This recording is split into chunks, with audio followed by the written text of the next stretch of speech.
အားလုံးပဲကျွန်တော်တို့ရဲ့ channel ကိုအားပေးနေကြတဲ့ပရိသတ်များမင်္ဂလာပါခင်ဗျာဒီတစ်ခါမှာတော့ကံကယ်ကြီးအကျိုးဆိုတဲ့ဝတ္ထုတို့လေးတစ်ပုဒ်ကိုတင်ပြပေးသွားပါမယ်နားဆင်ခံစားပေးကြပါအောင်ခင်ဗျာတခါတုန်းကလူမိုက်တယောက်ဟာခီးတစ်ခုကိုထွက်ခဲ့ပါတယ်လမ်းခီးတစ်ချောက်လုံး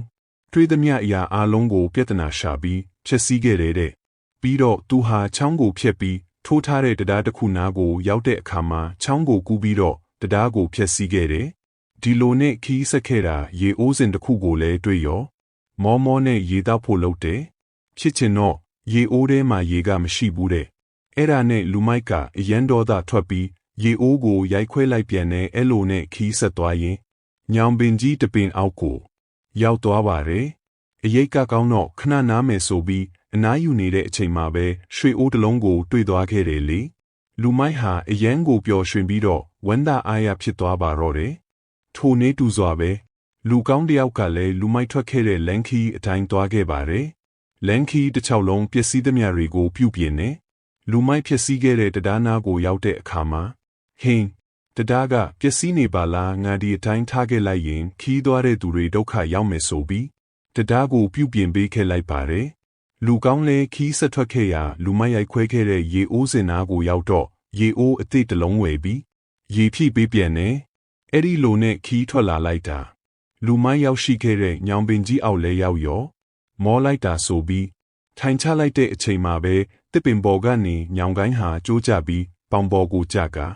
ပေါင်ကျိုးသွားခဲ့ပါတယ်အဲ့ဒီတော့လူကောင်းဟာညာဒီလောက်ကောင်းမှုကုသိုလ်တွေလုပ်နေရတာနဲ့ဘာဖြစ်လို့ကန်ဆိုးမိုးမောင်ကြရတာလဲလို့လောကကြီးကိုစိတ်ပြက်ပြီးညှိတွားနေတဲ့အချိန်မှာပဲတရားမင်းကရောက်လာပြီးတော့ရှင်းပြပါတယ်ပထမလာတဲ့လူမိုက်တီအရင်ဘဝကကောင်းမှုကုသိုလ်တွေအများကြီးလုပ်ခဲ့တဲ့အတွက်ကြောင့်ဒီညောင်ပင်ကြီးအောက်ကိုရောက်တဲ့အခါရွှေအိုးလေးလုံးရရှိမှာဖြစ်တယ်။ဒါပေမဲ့သူသည်အခုလက်ရှိဘဝမှာမကောင်းမှုလုပ်တာများတဲ့အတွက်ကြောင့်ရွှေအိုးအနေငယ်ဖြစ်တာဂျင်းနဲ့လိုက်ရခြင်းဖြစ်တယ်။အသင်ဟာအရင်ဘဝကအကုသိုလ်တွေအများကြီးလုပ်ခဲ့တဲ့အတွက်ကြောင့်ဒီညောင်ပင်ကြီးအောက်ကိုရောက်တဲ့အချိန်မှာညောင်ကိုင်းပြီးတည်ရမှာဖြစ်တယ်။ဒါပေမဲ့သင်သည်အခုလက်ရှိဘဝမှာကောင်းမှုကုသိုလ်တွေအများကြီးလုပ်ခဲ့တဲ့အတွက်ကြောင့်အသက်မသေးပဲပေါင်ကျိုးယုံလောက်ပဲကျိုးခဲ့ခြင်းဖြစ်တဲ့တင်လူသားဆိုပြီးရှင်းပြခဲ့ပါတယ်။ဒါကြောင့်သူတော်ကောင်းတို့လည်းငါကောင်းတာတွေလုပ်နေရတာနဲ့မကောင်းတာတွေပဲဖြစ်နေတယ်လို့ကိုအားငယ်မနေပါနဲ့။ရှေးဘဝကမကောင်းခဲ့တဲ့အာကုသိုလ်ကံတွေကြောင့်